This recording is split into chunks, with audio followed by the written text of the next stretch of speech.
the enemy team to score.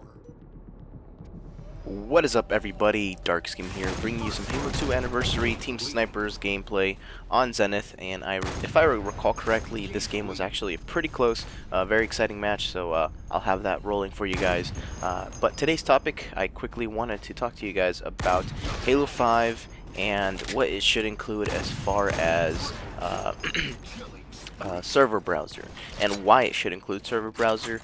And this was kind of inspired because I was on our Halo recently on this subreddit dedicated for Halo, obviously, and somebody posted on the subreddit a pretty much blog highlighting a three-part series of what this certain person thought Halo 5 Guardians should be, I guess, designed story-wise, campaign design-wise, as well as multiplayer. And honestly, it's one of the best reads I've seen for Halo, and I agree with a lot of his points as well. So I felt like it was my duty to definitely take inspiration from this and pretty much talk about why dedicated servers is very important for Halo 5 Guardians, and because that is confirmed, why it should also include a custom server browser. So quickly, I wanted to give a shout out to Cruel Legacy, and I will be linking you guys to the blog where he talks about all about multiplayer. And honestly, even I highly suggest you guys read about the story and the campaign design because it's really great.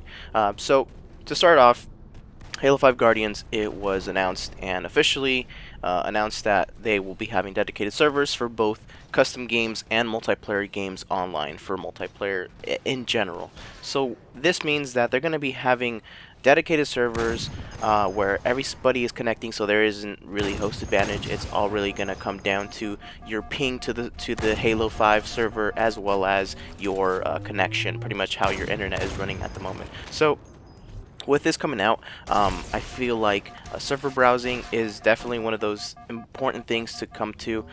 Maybe not for matchmaking, but for custom games, it's definitely one of the musts. I feel like now, because the dedicated servers are out there, it should be a thing of pretty much coming out for any type of console game with this competitive multiplayer. And honestly, I feel like this could also preserve the amount of people playing games, because you'll be having people who play custom games and they'll be creating these new ideas in Forge and creating these fun little game types to play. And if people are pretty much browsing servers where people are trying to test it out, where they need people to come in and help them out, it's super easy to just look at the server browser and pretty much feature these different types of games coming in and saying, testing out so and so custom game, please join if you would like to help, something like that. And I feel like with the Halo community, it's very important and very easy to get the support of people.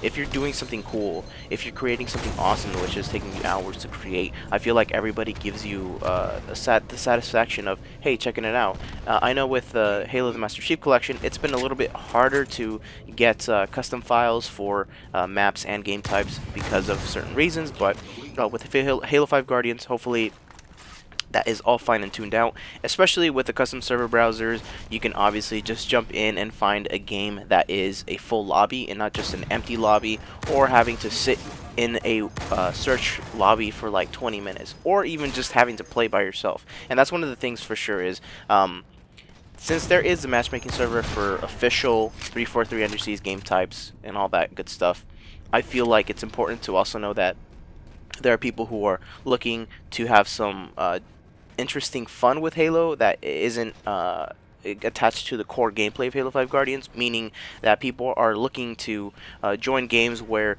the speed of the player and the height of the jump is increased, because that is a ton of fun. Pretty much, zero gravity lobbies would be a lot of fun and really fun to join and to play. And even those games where it's an objective game like capture the flag, but the flag is, at the top of the hill, so the first one to climb up the hill gets the flag cap. But because you have to climb this hill, there is also a chance that you pretty much get destroyed by something along those lines. So it creates a very great dynamic environment that people can pretty much test out. And honestly, I feel like custom server browsers even loan themselves to the competitive scene as well. I mean, I feel like if people really wanted to, they could host or create their own custom game of, free-for-all competitive settings, or even just start running playlists, where it's competitive playlists, 4 versus 4, and start testing out different types of game types and maps as well. This will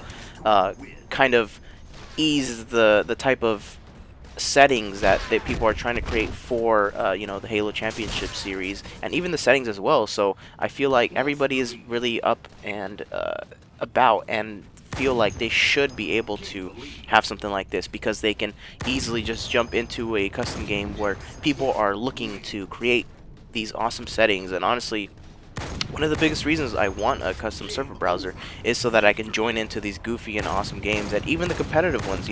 Maybe I jump on after not playing for a little while and I feel like warming up, and somebody has a free-for-all playlist running, so I can jump in there and just hone my skills of shooting people in the face, just for, it doesn't really matter what my rank is or anything like that. I feel like it loans itself really well to both casual and competitive playlists. But that is pretty much it for today. I hope you guys enjoyed this little rant. I hope you guys enjoyed the gameplay as well. And as always, I would like to thank you guys so much for watching, and I will see you guys next time. Peace.